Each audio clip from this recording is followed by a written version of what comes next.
Hello everyone and welcome to Saturn Returns with me, Caggie Dunlop. This is a podcast that aims to bring clarity during transitional times where there can be confusion and doubt. Today I am joined by author and activist Gina Martin, who made headlines with her successful mission to criminalize upskirting. I didn't know what to expect with this conversation with Gina, but she kind of blew my mind, to be honest.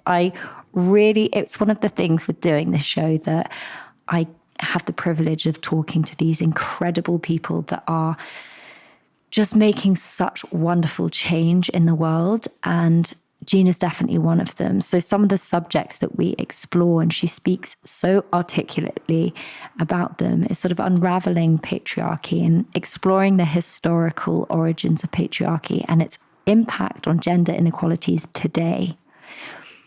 And it's one of those things that I think the term or the word gets used a lot, but we don't necessarily truly know where it stems from, what it means.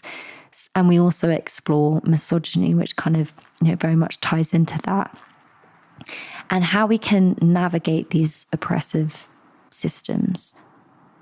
Gina offers her insights on how women grapple with multiple oppressive systems in society and what we can do to create real change, and encouraging men to actively learn about gender equality and drive meaningful transformation, and how important that is to create spaces for them to do so. I hope you enjoy this inspiring conversation with Gina.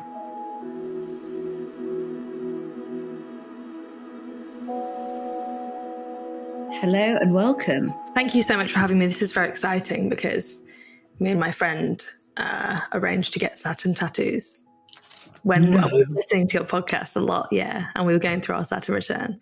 No, I am so can I say that I play a part in this tattoo? Yeah.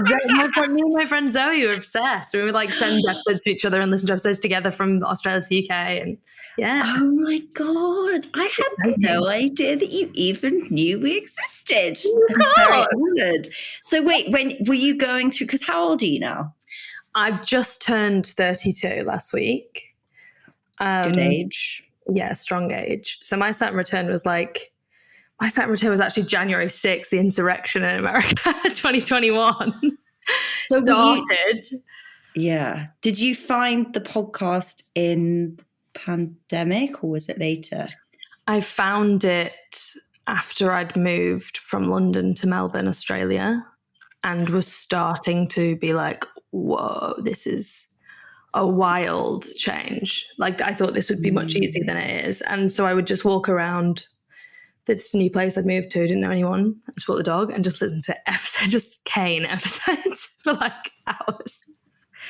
Because I don't know if you know this, but I am obsessed with Australia. I'm I wanna be Aussie. And everyone I meet that's Australian, I greet them as if, it's I'm like, hello, another Australian. They're like, you're not Australian.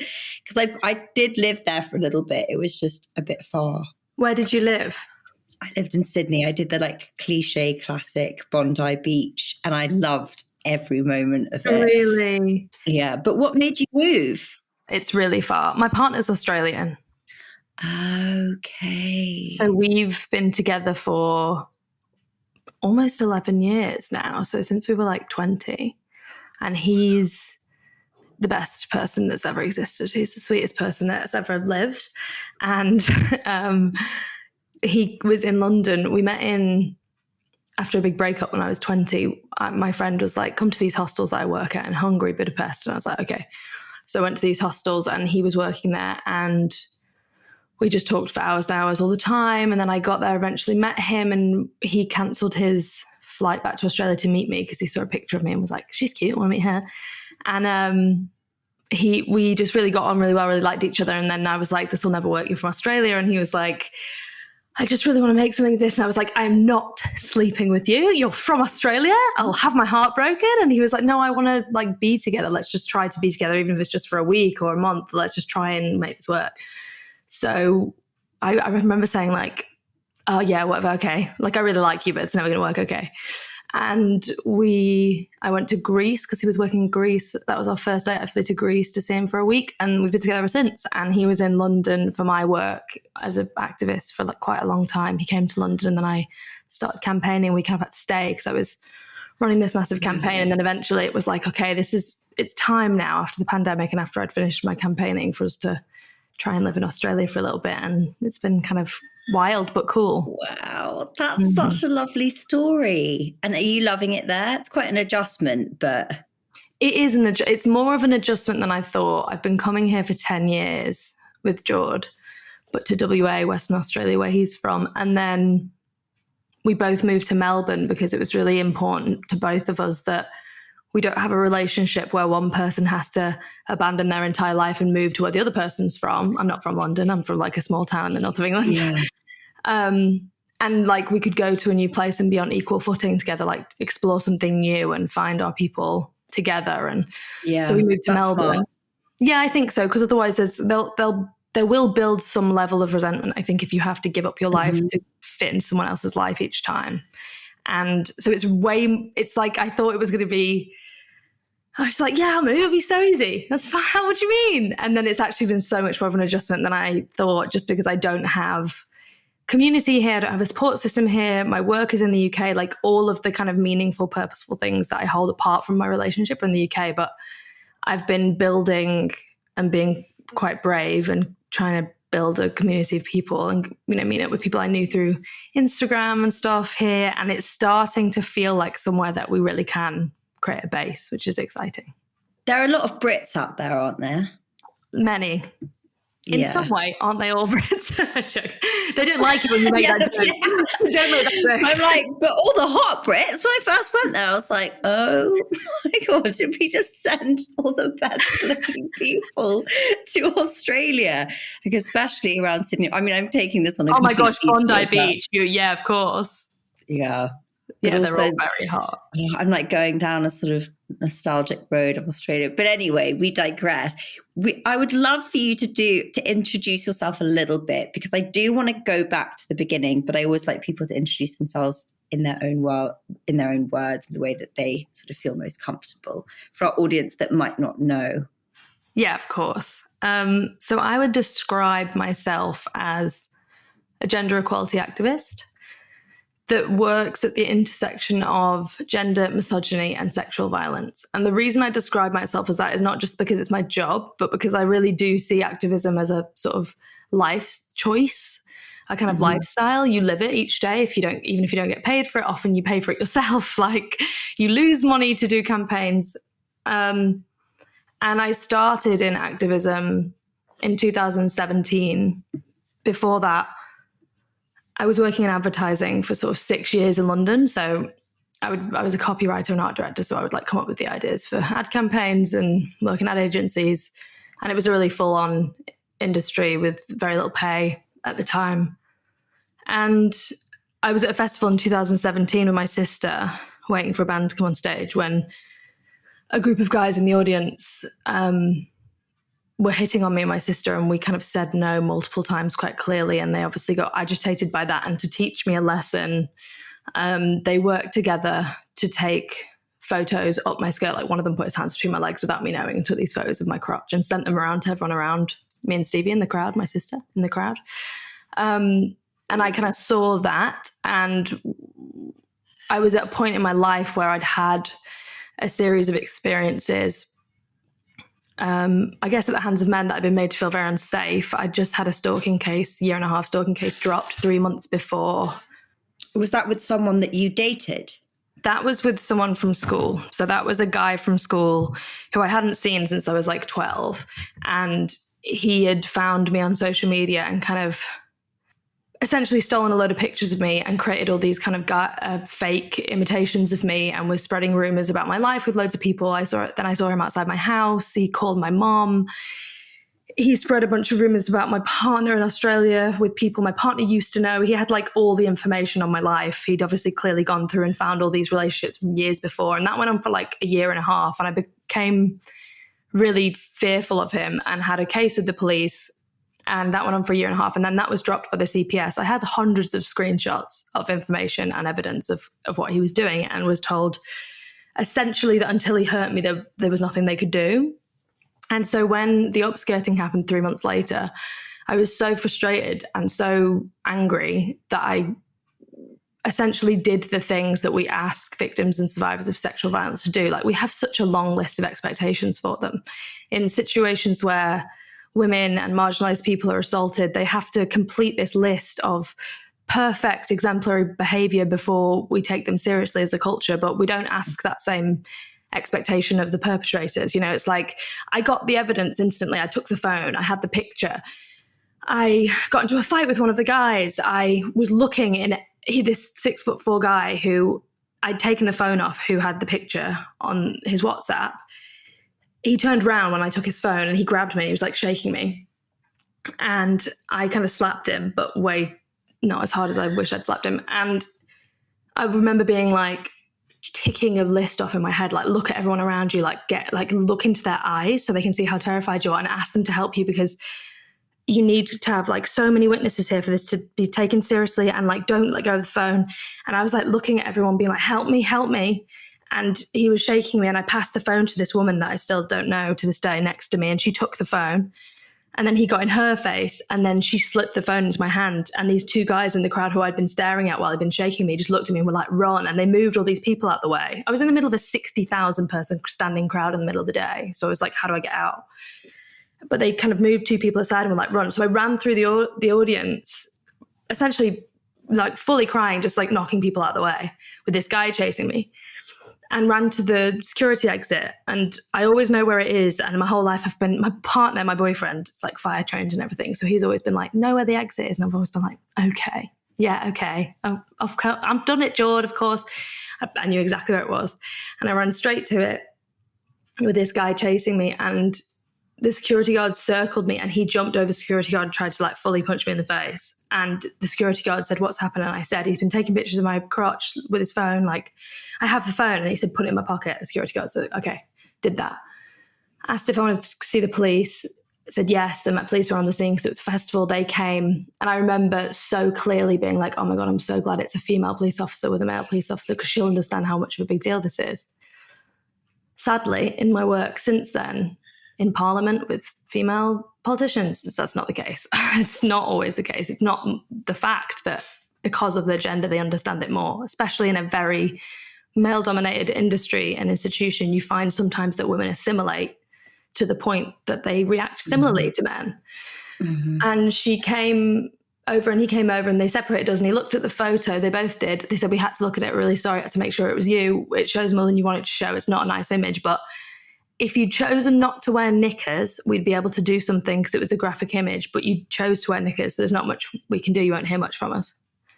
And I remember just in that moment being like, I've been told my entire life by movies, by TV, by people around me, by teachers at school, to wear more clothes to be the regulator of boys' behavior and men's behavior, that if I covered my body, I would be safer. So how is it now the fact that I'm talking to an institution that's meant to be protecting me, and they're telling me that if I chose not to wear underwear, they could prosecute with a graphic image, but because I did wear underwear, it's my fault. I actually can't do anything anymore. That's mad. Wild. So they didn't even kick the guys out. They just were like, okay, carry on, separated us, and we're like, carry on. And I kind of wandered back into the crowd and like did this kind of must have been in a daze. I was, but it was weird because I was so inside. I was like shaking and so upset, and I was crying. And there was this moment where I sort of remember clicking out of it and being like, no, I'm going to perform that I'm not scared or fearful, that didn't rattle me. And I kind of carried on. I sort of performed being fine for the rest of the gig. And then I went home and was like, what would have, like, I can't do this anymore. Like, I can't, how many times do I have to do, like, follow the correct quote unquote avenues and processes and then just be left on my own, essentially victim blamed? Like, I'm so exhausted by all of it, you know, and that was not the first time. That was, you know, I'd been dealt with something on the rape culture pyramid. Like that was the straw that broke the camel's back. And so I ended up looking into the law with a friend who was a law student and found out that upskirting wasn't a specific sexual offence, and decided to, essentially, because I'd rather be in motion and be fearful and scared than be sitting still and be fearful and scared. Like I'm already scared anyway, so why not be scared and trying? Created a campaign to make upskirting a specific offence, which was a social media campaign that then turned into a traditional media campaign. And then I partnered with a law firm, took that to Parliament, and worked for 2 years in Parliament with ministers and political parties, and created a solution to the changing the Sexual Offences Act that was based on Scotland, because upskirting had been a sexual offence in Scotland for 10 years, but not here. And eventually pushed that through as law, and that changed in April 2019. But that was the first campaign I did in activism. And since then, I've changed Instagram policy with Naomi Nicholas-Williams and worked a lot around who are we. My work, I guess, tries to answer who are we outside of the systems of gender and hierarchies that we've been told we have to be, and how would we move through the world, and who would we be if we weren't following those cultural scripts, and what harm do those scripts do interpersonally and systemically. And so now I work in lots of different ways on that question, essentially. Thank you for sharing that. And I think that, you know, it's horrific what happened to you, but I think by, like you said, doing something in motion, even though you were fearful, has helped and inspired so many people that have gone through something similar. I'm curious to know what some of the obstacles you faced during this campaign were, in the sort of more unexpected ones, because I know you mentioned that, you know, we presume that women, if there's a woman there, that they're going to understand and have the same mentality as us. And that was something you had to navigate. But what were some of the other things that shocked you during this journey? There's a reason I no longer work in political campaigning, and it's because one of the things that I struggled with the most was seeing how British politics actually works and how Parliament actually works, and just how completely unequipped it is to meet human need, and how corrupt it is, and the misogyny at every level. And it became really hard to stay hopeful enough to feel like I could finish it, because it was like, how am I going to I had conversations with MPs about, like, I had to teach them that being in the background of a photo on someone's holiday photo isn't the same thing as someone taking a photo of your genitals without your consent. Like that's the level of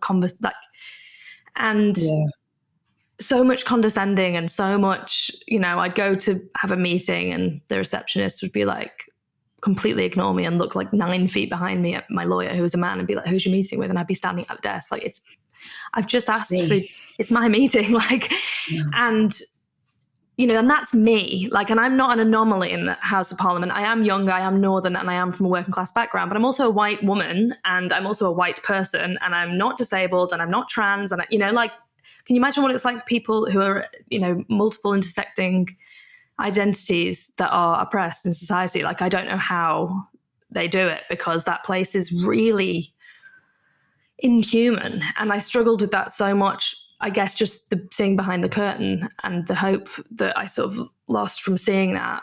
But the other thing that I think was so difficult was just the relentless amount of abuse that came my way for what I was trying to do.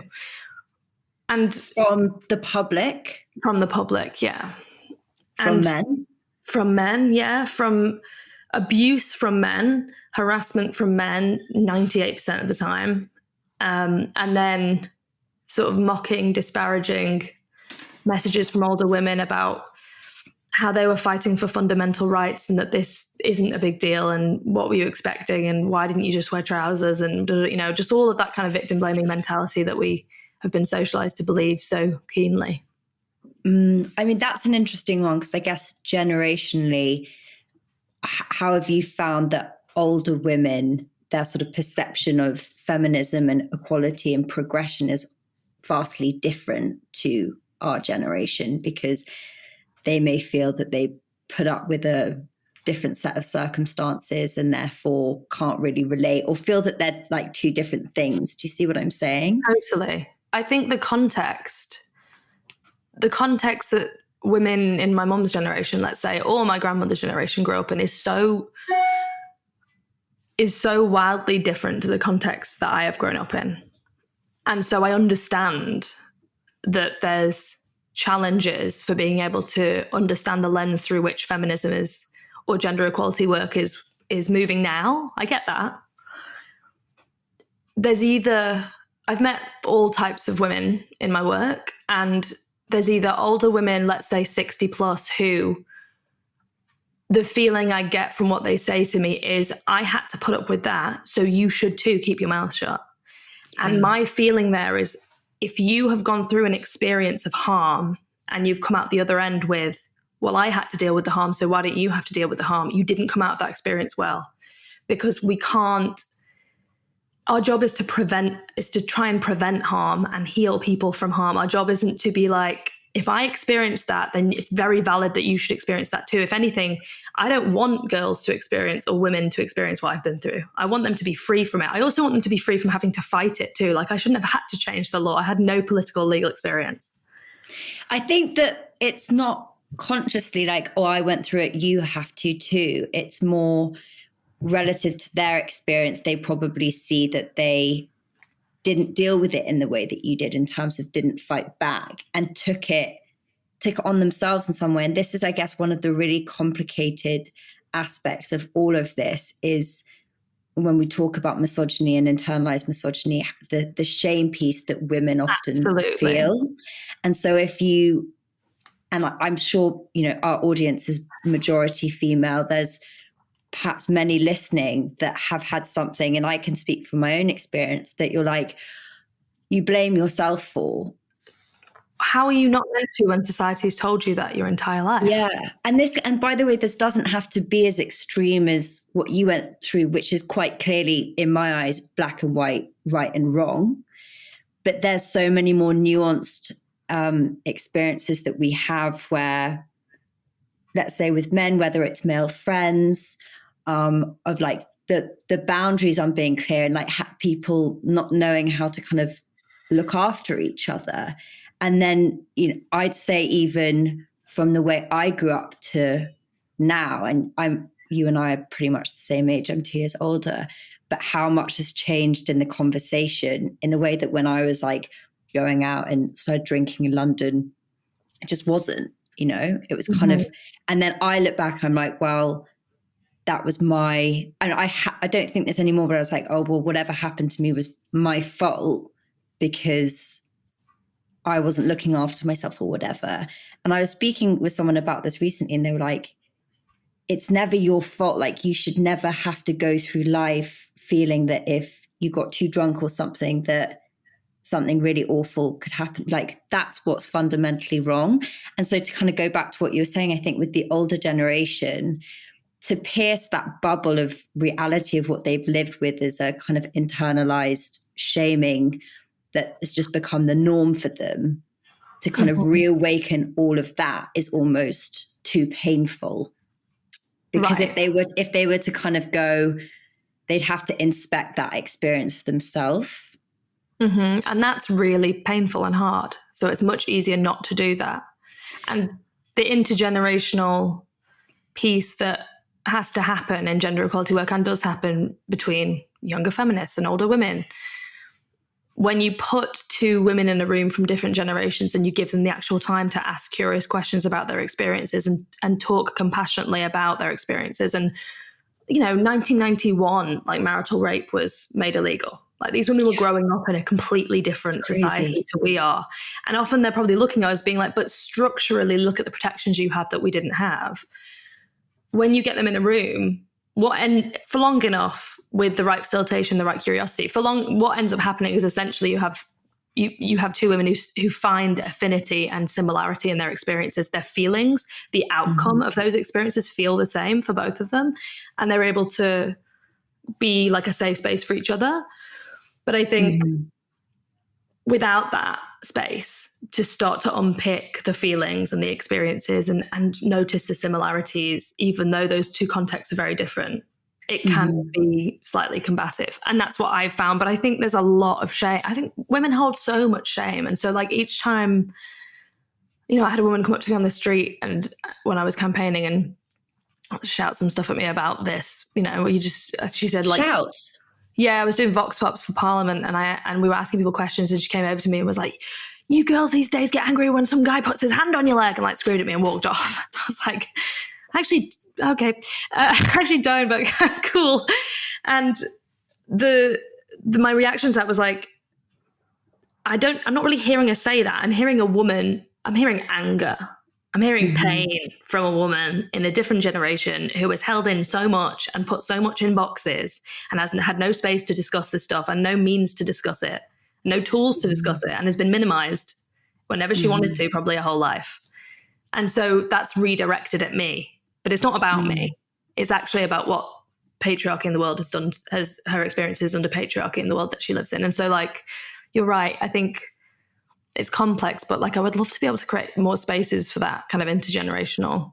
Well, that was going to be my next thing, because I think, you know, the amazing thing about social media, it can spread awareness for campaigns and for so many incredible things and give people access to information. And yet I think there's something in the way that obviously as human beings, you and I sitting on this whilst we're doing it through technology, I hear what you're saying because of the way you're communicating it, your voice, all of these things that tell me so much more than just the words. Whereas when it's online, I feel like it's then taken through the sort of lens of someone and altered according to how they're going to see those words. And then it creates this kind of, you see it happening all the time, this snowball effect where things get taken out of context or misinterpreted. But so is there a way that you think that we can use the online space, or how we can operate it slightly differently so that we don't start like kicking off at each other all the way and missing that we all share the same objective, or we might, and we're missing that? It's a hard one because I agree with you that there's that like flattening that happens. Yeah. But all of that nuance is missed.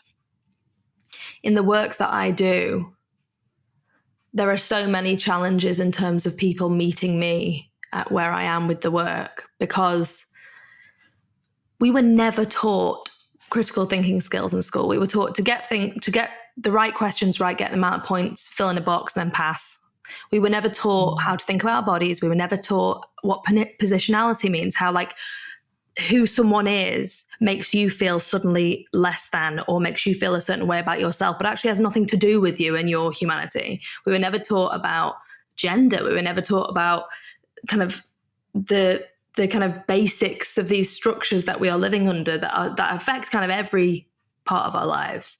And so we don't have the literacy and the tools, I think, to have we weren't taught how to have compassionate, curious conversations around these types of topics.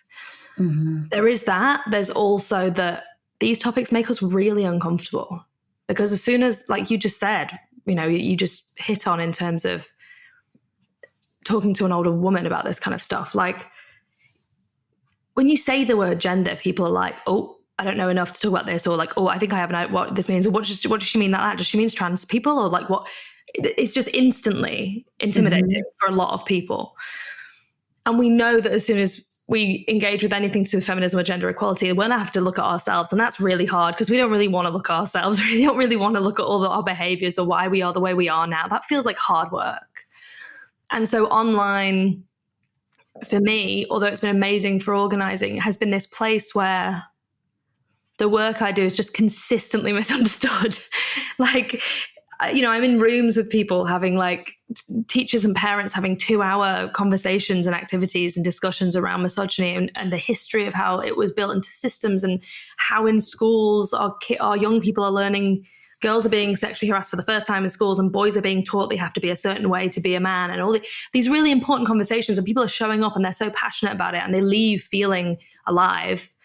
But when someone sees your work on social media, that's not what they think you're doing, because they can't see that part. They can just see the interview you did, or the podcast you did, so people with gender equality work, I don't think social media has the tools to allow us to have the kind of conversations we need to have online. I just don't think it's built for that. I think it's built for quick headline discussion, and not all of these topics we work in are so big that social media can't possibly contain them because they're just too much. That they require so much of that human contact.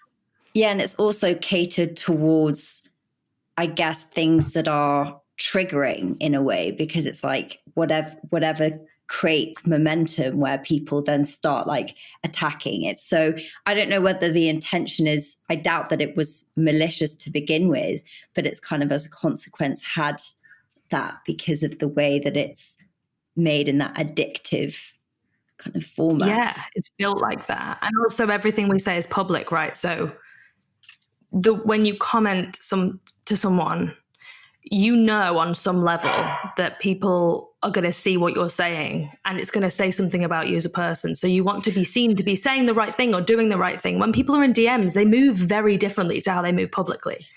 That's true, but also I'm shocked by what people say to each other online. I'm like, what's wrong with all of you?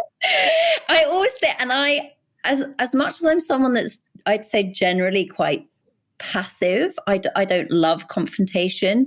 And yet online, if someone says something to me, I will go back at them, and I will put it up on my stories, and I will publicly let people know what they've said if they've said something unkind, because I literally feel that I'm sitting in my sitting room minding my own business, and someone's come in and just told me what they think of me. I'm like, I don't give a fuck. Get out. Yeah. It's like someone comes into your house and you're like, why are you in my house? I didn't invite you here. Why did you make the effort to come here and tell me that? Like, it's very weird. And it's so entitled, the way people just cast these judgments about people that they don't know. It's very odd. But then, like you say, on the other hand, it's the sort of virtue signaling and the using the buzzwords and regurgitating things without really embodying it, practicing it, or knowing even what it means a lot of the time, right? Yeah. And it's that kind of degradation, I think, of accountability and what accountability models do look like when you're in the room with someone. They don't exist online, right? Like that lack of actual connection. If I say something to someone, I'm going to get a response. And I know if I'm standing with them in real life or sitting in a room, I can't just check out when I get uncomfortable. I can't just leave when I feel like this no longer serves me. I have to be with a person and get through that with the person in front of me. I don't have to do that online.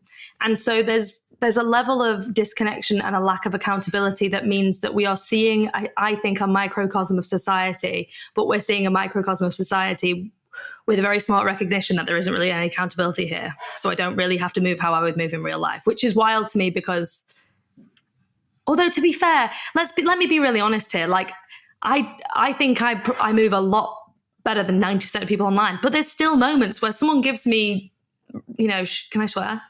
Yeah, you can swear. It's like, I'm 32. You can do what you like, girl. I was like, can I say shit, Caggie? I'm so sorry. Oh my God. Like, they will come at me and give me shit, and I'll be like, let's go. And like, I know that's my ego kicking in to be like, look at how I can take this person down because I know my shit. And then I have to be like, wouldn't it be better partaking in it? Wouldn't it be better to leave him in a field, like just screaming into nothing? Like, why do I don't have to prove to myself that I know my shit by arguing with these men. So like, I don't move in the same way I would offline, even though I wanted to say I did a second ago, if I'm really honest. Because it seduces me too. I guess you've got to decipher in each situation whether it's worth engaging or sort of a futile pursuit, because some people literally just want to shit on each other and then don't waste your energy on those. But it's sometimes hard to tell. But you mentioned about, having those conversations in rooms where you're really unpacking like misogyny. And that's something that I want to get into because I feel that it gets thrown around a lot. I can see it everywhere subtly. And yet I sometimes struggle with the language of how to unpack it or where it even stems from. Because even in like the kindest of people, it just comes out in little flickers where you're like, oh, that's so not in it, from my perspective, in keeping with who you are, but it's come from conditioning. And I struggle with knowing how to check it. So I would love for you to kind of open up that and a bit of the history of it and your sort of take on it, and unpack it for our audience. Of course. Oh my gosh, where do we start? 400 years ago? No. Go for it. Imagine. The easiest way for me to define how I see misogyny, there's a good way of looking at it, the difference between sexism and misogyny, right? Mm-hmm. If we understand that our society was constructed by a very specific group of people, those people, my dog's barking. That's all right. If we understand that, authentic. Yeah. She agrees with me. I'm raising a feminist dog. If we understand that our society was built, the systems in our society, the institutions, from banks to education to law, our society was built by a very specific group of people who had a very specific amount of economic power. And those were white, cis, straight, upper class men. And what essentially happened is their thinking was systemized. Their insecurity was systemized. And by that, I mean their scarcity mentality. So this idea that there's resources and I want to have those resources and I don't want anyone else to have them because I want to consolidate that power. And so that thinking, that insecurity, because that's essentially what that is, was systemized into, economics, politics, everything, every system that we live under. When you have a very specific group of people who have built an entire society and have pooled all of their resources and had that scarcity mentality to control all of the resources, what that means is that every other person who exists in any other identity group doesn't have the same economic, political, or social power as that group. Mm-hmm. And it means that at every step from when we're born, education, through, marriage, through, economic power, there is a hierarchy in which women and people of other genders, so trans people, non-binary people, are always coming last. And then that is compounded because that system was created within the context of white supremacy, because it was about white men. So then if you're a black woman, you're way, way further down the hierarchy. If you're a black disabled woman, you're way, way further down the hierarchy, and life is made more difficult for you because there are so many barriers and so many systems that were never, ever built with you in mind. Sexism is the idea, or is the reality, it's not an idea, is the reality that people should hold certain positions only and move through the world and society only because of their gender. So because they're a woman, because they're a man, and because they're trans. And misogyny, I see as the enforcement arm of patriarchy. Patriarchy is what we've just explained, that system built by men for men. And by enforcement arm, I think of misogyny as like the police force of patriarchy. So patriarchy says, in the context of a woman like me or you, like a cis woman, it would say, you're a cis woman, you have to be a mother, be attractive, servitude. This is the way you should live your life because of your identity. That's sexism. And if you don't do it, you step outside of those parameters at any point, both in small ways or in the jobs you do or in the dreams you have, misogyny will enforce you back into that box. And that's that hatred. So it says, if you do anything unexpected outside of these parameters, those parameters are built up and dreamed up, right? Because sometimes they're this and then sometimes they're that. Like, we want you to be sexy, but don't be too sexy enough. We want you to be driven, but don't intimidate me, right? So those parameters change all the time because they were never real to begin with. They were constructed to control you. And when you step outside of those, misogyny is a hatred of women that do that. It's the hatred of women existing in any way that patriarchy deems unacceptable, which is pretty much anything you can say. You can dream up, really. Everything. Yeah. But that's what that's a very bizarre thing. And I guess recently when I watched the Pamela Anderson documentary, it sort of epitomized it, but I think all women experience it, that you will be celebrated in some way or encouraged to be sexy, not sexual, but sexy. Mm-hmm. But then if you are sexual in a way that's just for you, that's unacceptable. And so it's all these you're like, what? I don't quite understand this rule book. It doesn't make any sense. It doesn't make any sense. It doesn't make any sense. And then, yes, I definitely feel that, and a kind of ownership over women as well. Mm-hmm. And this, I do think that generally speaking, my take on it is that men feel out of control by women in that they can't control themselves. So when they start to feel that, even though they're kind of drawn to them for it, they want to in some way like contain them because they're frustrated at their own inability to control themselves. So they try and control women and sort of keep them in a box to behave a certain way. Does that make sense? It does, but I would actually go one further. I would say that, and I do believe that this is the case based on research and what I've been doing in my book and stuff, which is that men's ability to not control themselves is something they've been taught. Men can control themselves. They can control themselves when it matters to them. They can. Sexually, they've been told their entire lives that they are entitled to women and to women's bodies and to women's time and space. And so there's this belief that, we can't control themselves. That's a myth. Men can control. I don't mean can't control as in like, I just went and had sex with that person because I can't control myself. I mean like their desire for women makes them feel perhaps in some way inferior. When you say desire, do you mean like sexually or just their proximity to women? I think on some level they kind of want to worship them and idolize them, but then feel threatened by what that could mean if the power shifted. I don't actually mean in the physical act of like anything sexual. Of course, that ties into it, but I just mean in the sort of. I do think a lot of men like want to adore women, but then are afraid of it. Right, I agree, because I think if you look at modern masculinity, and that's what we call toxic masculinity, so this restrictive idea of what it means to be a man, which is essentially be successful, don't ask for help, be emotionless, get women. That's what we're taught in movies and religious institutions and books, and men and boys are taught that's what it means to be a man, when that's a very, very simplistic, restrictive view of what it means to be a man. Every man's masculinity is different, just like every woman's femininity is different. Mm-hmm. But if you look at that modern version of masculinity that men have been conditioned or consistently being socialized into, it is actually just, I believe, the complete removal of anything feminine.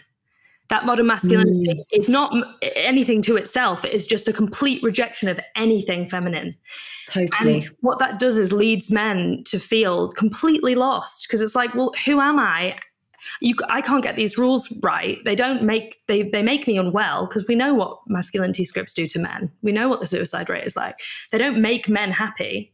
And they see women with close interpersonal relationships, with profoundly emotional connections to other women, organizing, affirming each other, trying to break out of these stereotypes that we've been given. And I think there's this kind of like, I know that that's better for me to not be in this restrictive masculine ideal, but I can't get it. And I don't know why I can't get there. And I'm envious of that. I'm envious of the emotional connection that women have together, of how many times have you been in a room and had a conversation with a girlfriend or a woman in your life, and it's completely changed the trajectory of how you feel about a situation all your life. Men don't do that. They don't get that.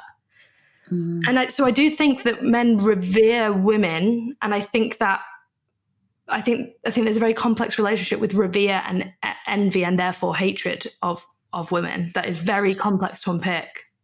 That's really eloquently put.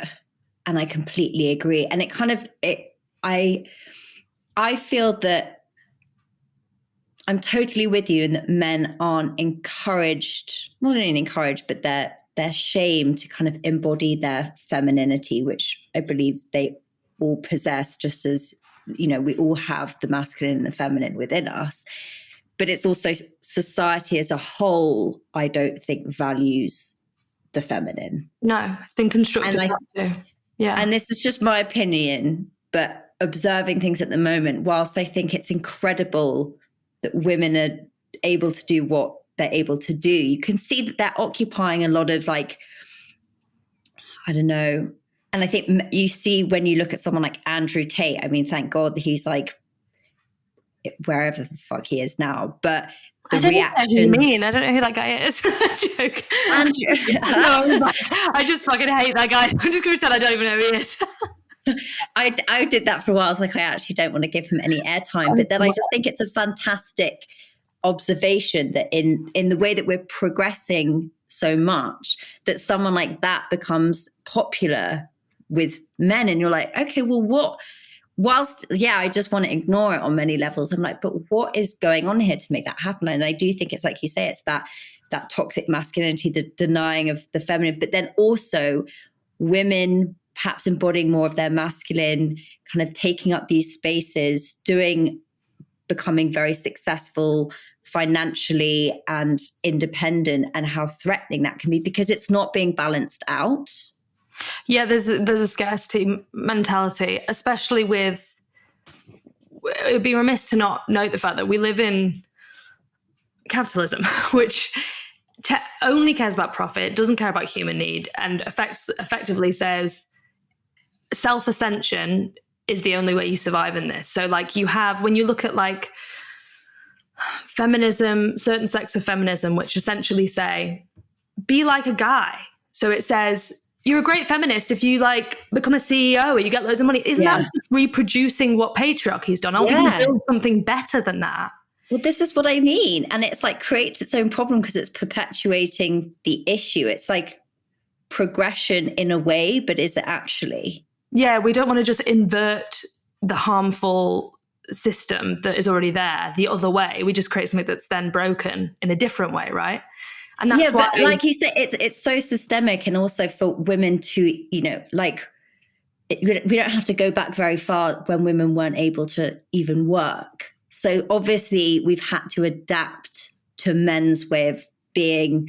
The whole, you know, day of the hours we work is structured around the male hormone system as opposed to the female one. Like it would all look very, very different. But all these things that you're saying, it's like, but if they are what the world runs with, and these structures have been in place for so long, how can things actually change whilst they're still in existence? This is the big question in our work. And I think for me, the change doesn't look like the jobs we have or the way we interact with the systems and the institutions. The change for me looks at how we view our relationships, how we view harm, how it's the community reciprocity that has to be built across identity lines that changes the way this system works, not like who has how many CEO jobs or who isn't in this position. That's just patriarchy in heels, right? Like looking at how do we view, I know it sounds really wishy-washy, but it's like essentially abolitionist sentiment, which is like, how do we prevent harm from the very beginning? How do we change the way young people see themselves in terms of how do we allow them to see themselves as people before we allow them to see themselves as their gender? Like, how do we allow them to see themselves as a full human and not be consigned into this idea of how they should act and love and be as they grow up because of their gender? Like, these are very philosophical questions about how we interact as people in a society that tells us every day who we are. So for me, the answer becomes, how do we create communities, spaces where people can see each other as the people that they were before the system told them who they were meant to be? And that changes everything if you can do that, because that changes the decisions you make, the way you spend your money, the roles you take, the places you work for.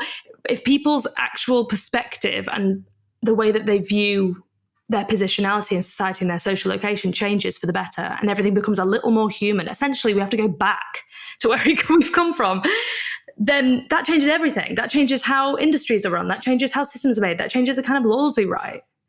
You can't start the conversation at the industry level because it's almost that's too late. We have to start the conversation about how we are understanding our basic humanity and our basic relationships with each other under this system to then start to change society and cultural change. And where does that begin? Oh my God, early as in schools. Like, I work with a charity, I work with a few charities that do work that I think is like transformational work. And Beyond Equality is one of them. They do workshops with young people in corporates, universities, in schools around masculinities mostly. So, you know, you have boys in rooms who are doing exercises interactive activities with each other, essentially group therapy sessions, where they're kind of unpicking what being a boy means, what being a man means, who they want to be.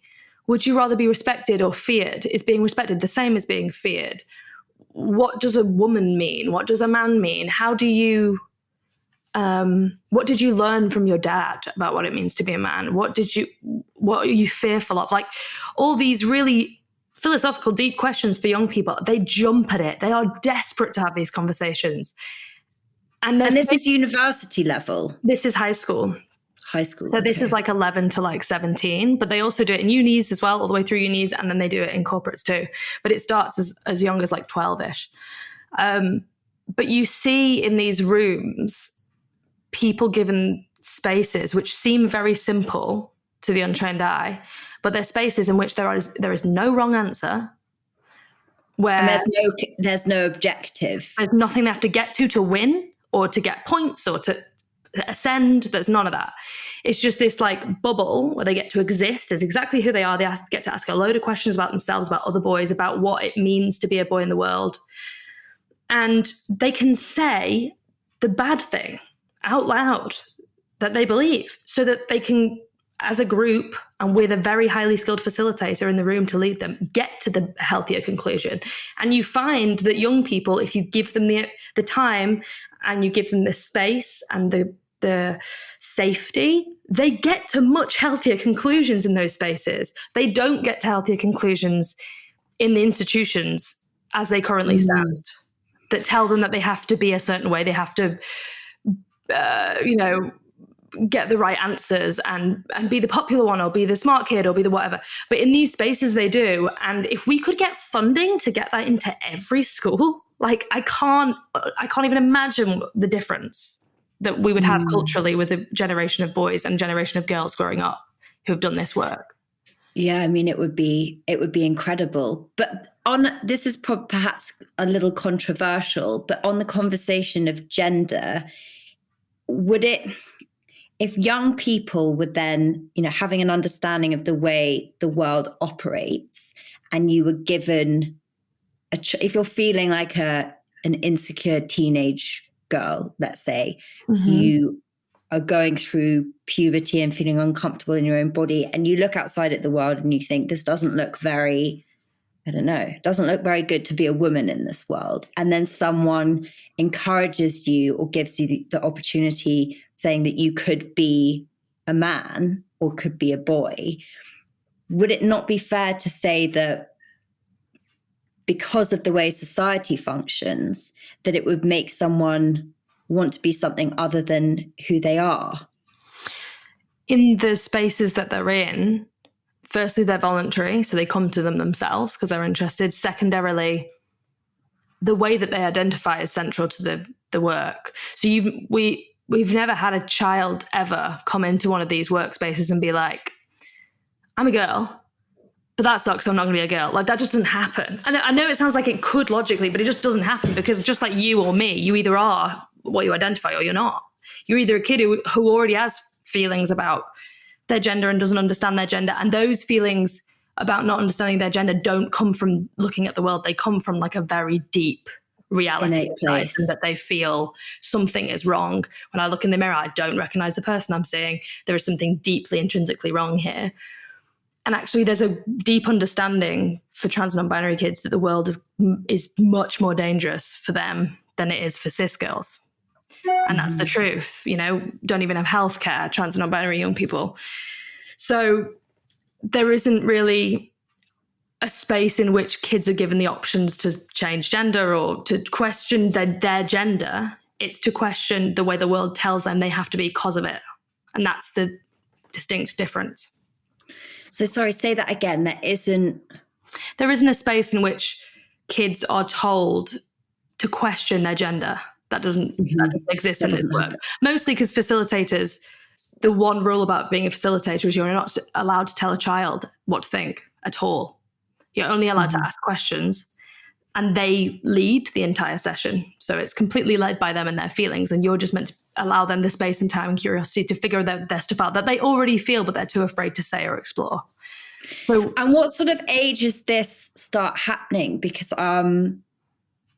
it's hard to know when someone's sort of formed as who they're going to be, because obviously we go through so many phases through adolescence of discomfort in our own bodies. So how is that kind of we know that between 2 and 3, babies, essentially toddlers, can identify the difference between a boy and a girl. So they have a very rudimentary understanding of gender. So they'll say things like, you know, boys smell, or they'll say things like, you know, like these ideas that they're already taught because they've seen them in TV shows or in books or whatever. So we know they can recognize the difference in terms of the societal differences. They look at a boy and go, that's a boy. They look at a girl and that's a girl, but they'll start to apply things to boys and apply things to girls that they believe to be true at like 3. That's already been conditioned. Yeah, like boys are smelly and like girls are pretty or whatever at like 2 or 3. Which obviously is fundamentally not true. And then, you know, by the age of sort of 6, 7, young people have a very, very set idea about gender from what they've seen and heard around them, whether that's the toys that they're given, or that's the games they're encouraged to play at school, or that's the way that they're dressed because of their gender, or that's the TV shows they see. They know the roles that boys are meant to play. They know the roles that girls are meant to play in society. And so then when they get to like 12 or 13, and there's all these hormones happening and there's all these boundaries that they've got a bit of freedom, but they're still quite boundaried in the institutions they're in. They start to, especially boys, try and push boundaries and ask questions and start to kind of shake the room and the table a bit. Like they want to figure stuff out.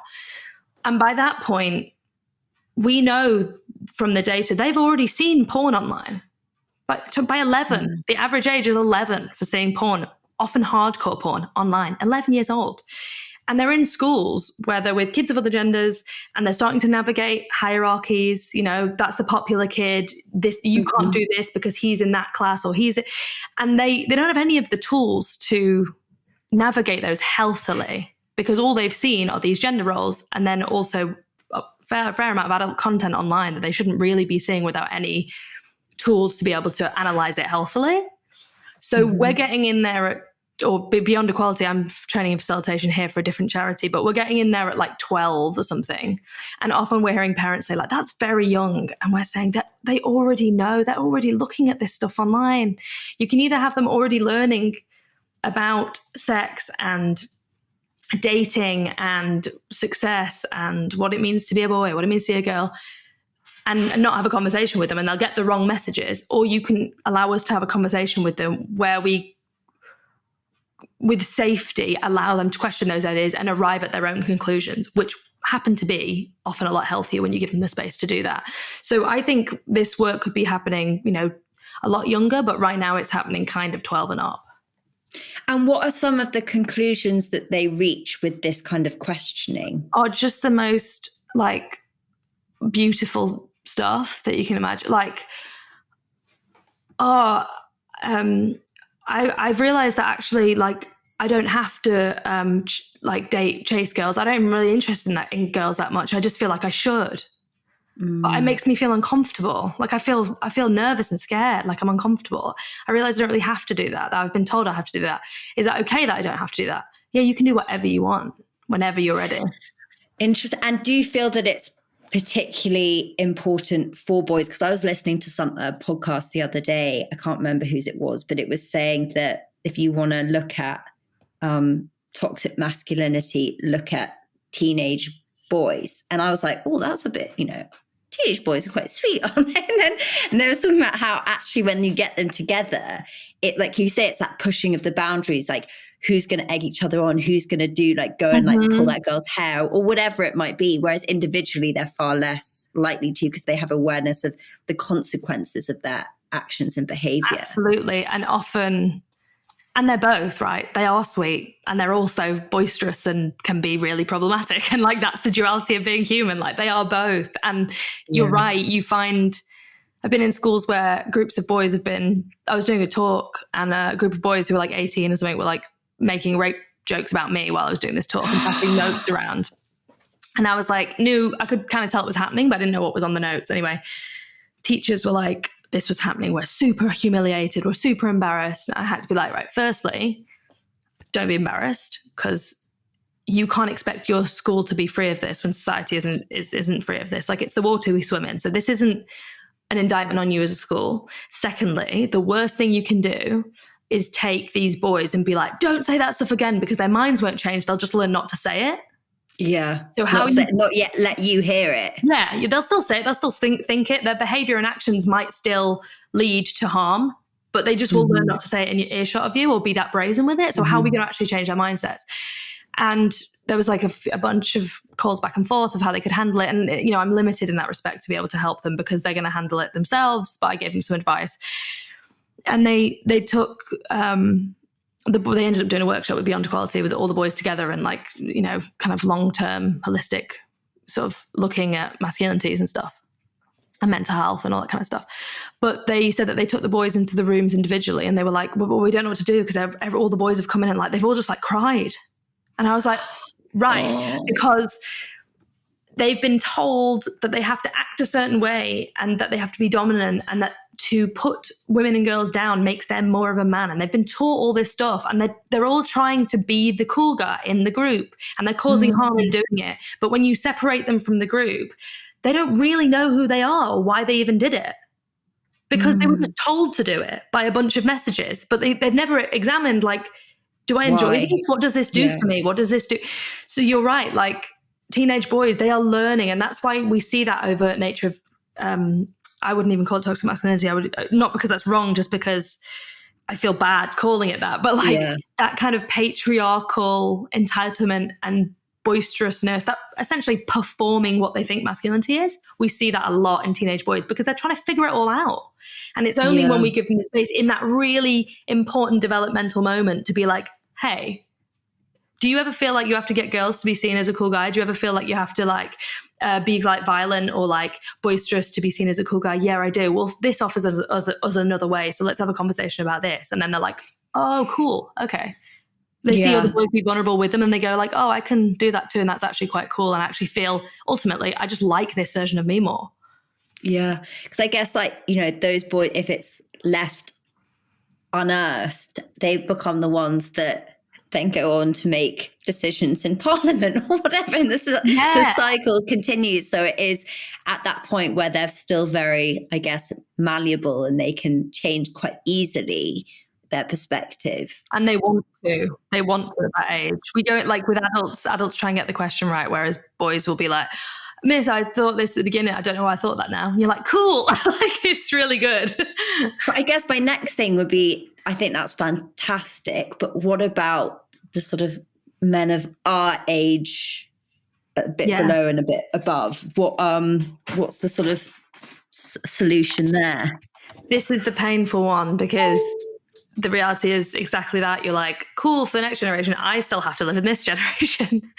And there was a real hard struggle, I think, in that men with patriarchal tendencies or with sexist tendencies in our generation and in our lives are harming women around them. Yeah. And it is always seen as the women around them to do the work for them, to get them into understanding it.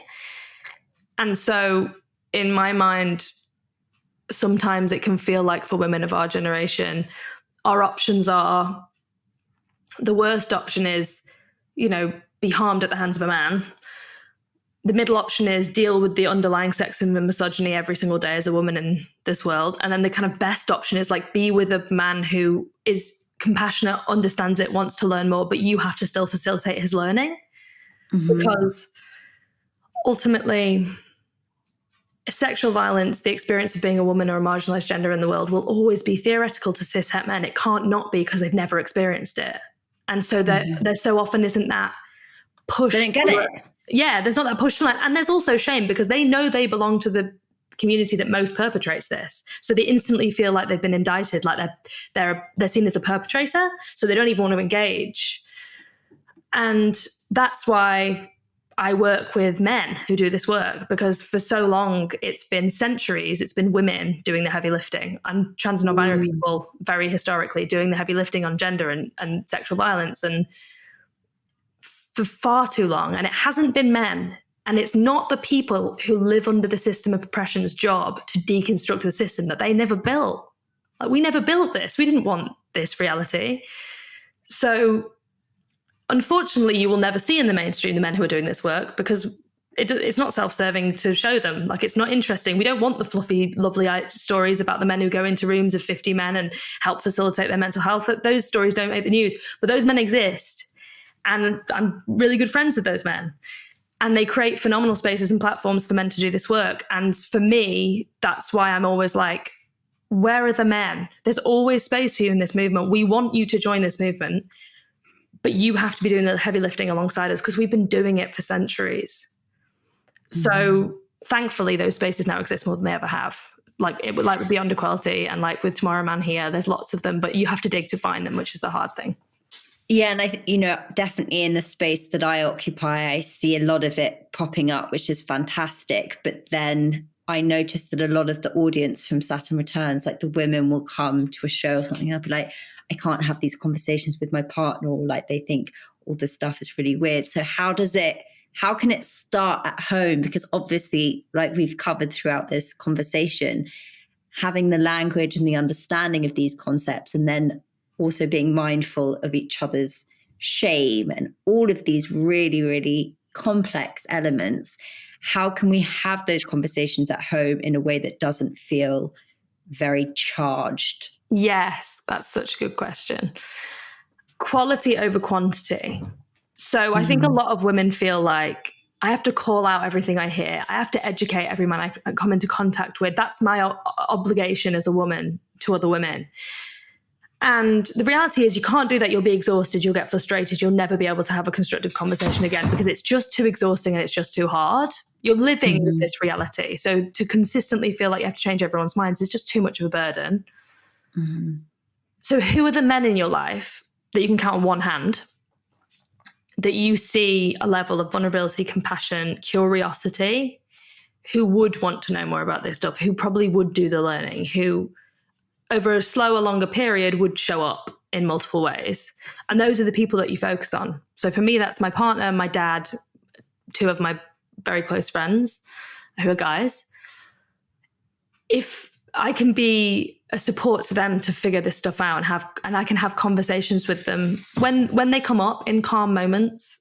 If someone says something that is sexist or hurts me, I'll tell them that it hurts me calmly, and then I'll revisit that conversation at a much more calm, constructive when you're point. Regulated. Yeah, because apart from the fact that I'm not going to be able to articulate myself because this is too emotional for me, I live it every day, they're not going to listen because there's too much shame, there's too much defensiveness.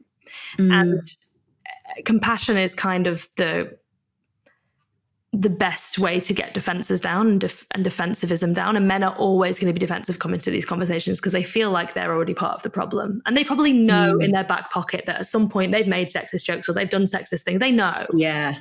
And they don't want us to see it, because if we see it, it's like they're a bad guy. And we all cling so hard to this idea that we can't be a good person and do harm, which is obviously completely true. You can be a great person and also harm people all the time. Like that's what it means to be human. That's part of being human.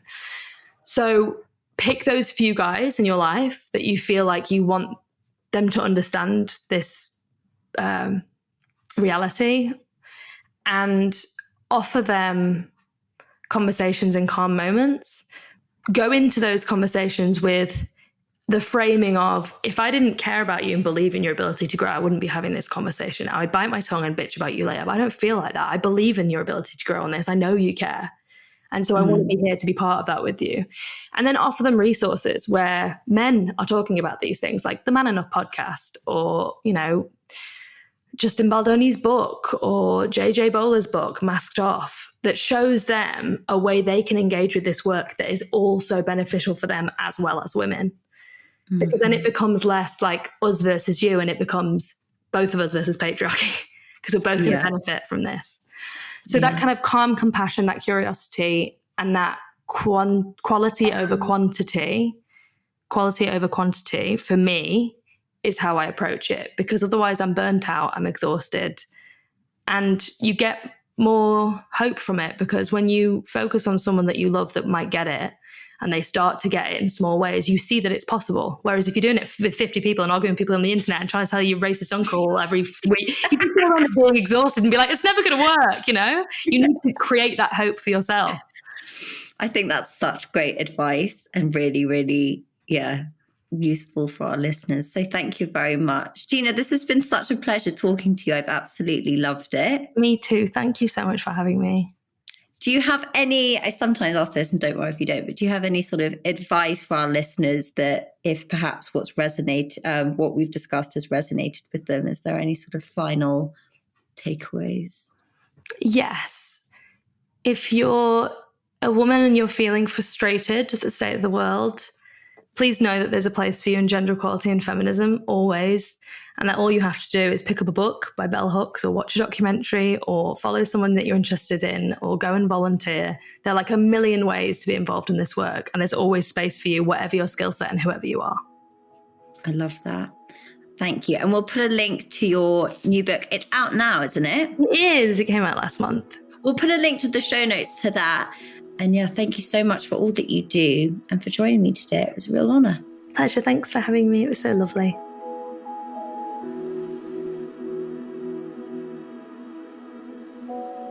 I hope you enjoyed this conversation. I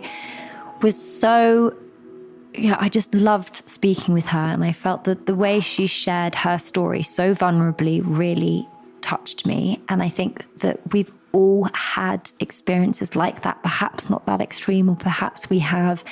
But I hope that by her sharing that and showing that, she didn't just take it lying down. She actually did something incredible that's going to help so many women and address something that, to be honest, a lot of people would have just shied away from when she was faced with the pushbacks and the sort of insensitivity of it all, when people just dismissed her as if it wasn't a big deal, or like, why was she being so sensitive? And all these very sort of subtle things that are still very embedded in our society that make women feel like they can't speak out. And whilst I know that this is it's a very complex area and it's very nuanced, it's important that we have people like Gina that are able to speak when we can't articulate it, or when perhaps we don't have the courage or confidence to it, and support them in what they're doing to make real change. But what particularly hit home for me, and I think it will resonate with you guys, is, how important this conversation is to engage with our male friends and for young men, and to really encourage those spaces to start thinking about this stuff, because so much of it is on autopilot. It's just behavior that's observed and passed down and repeated. And if that continues, we're never really going to see real change. And I think that, she made that very clear, that that's where we can make a difference. And it's that generation below us that have the opportunity to really change these systems that have been existing in this very patriarchal way for such a long time. Thank you so much for listening to this episode of Saturn Returns. I hope you found it useful and thought-provoking as I did. And if you did enjoy it, I would love it if you could share it with a friend, or share it on social media. Actually, I like it when you guys do that, because it lets me know that you're listening. So again, thank you so much for all your support. We have some new offerings at saturnreturns.co.uk if you guys want to check that out. We've been busy building that website and it looks fantastic. And you can sign up to the newsletter so you never miss an event or an episode. And we drop astrology information in there. It's some advice from me. And I hope that you guys sign up so you don't miss anything. But as always, thank you for listening, and remember, you are not alone. Goodbye.